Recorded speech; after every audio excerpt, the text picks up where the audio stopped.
many years ago, I had 3 young sons. Colin was 8, Cooper was 6, and Carter was 1.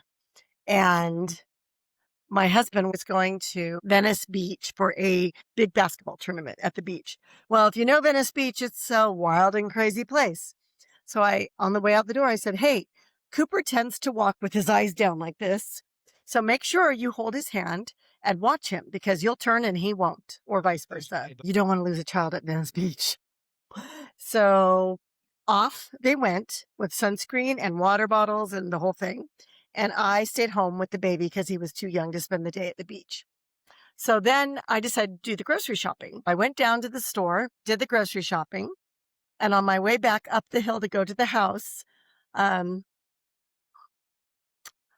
suddenly felt sick to my stomach and I felt horrible. And I started to cry, and I knew that there was something wrong with my boys.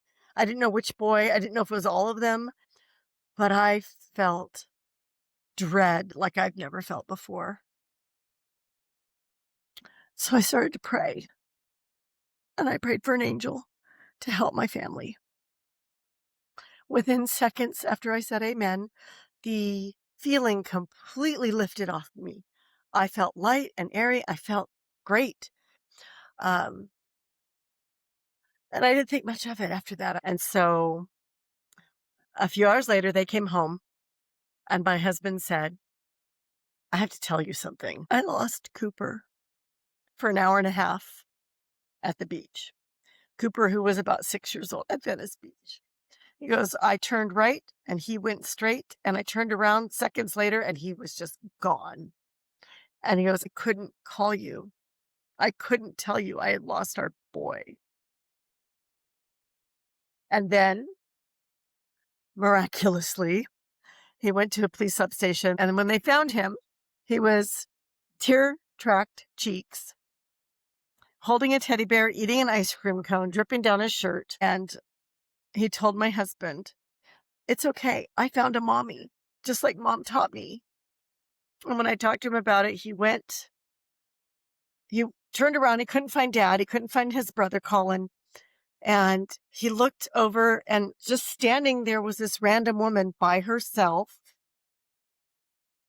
And he walked up to her and he said, are you a mommy? And she says, yes, I'm a mommy. And he goes, okay. And he put his little hand in hers. And he said, then my mom says it's safe to go with you because you'll keep me safe. And she did. And she made sure he got to the substation. But when they turned around to get her name, she was gone. And we figured out, when I felt the dread, the approximate time that he found that woman was when I said amen. So do I believe in angels? I do. Do I believe in miracles? Absolutely. They'll happen every day, with or without us noticing them. But if we look, they're there.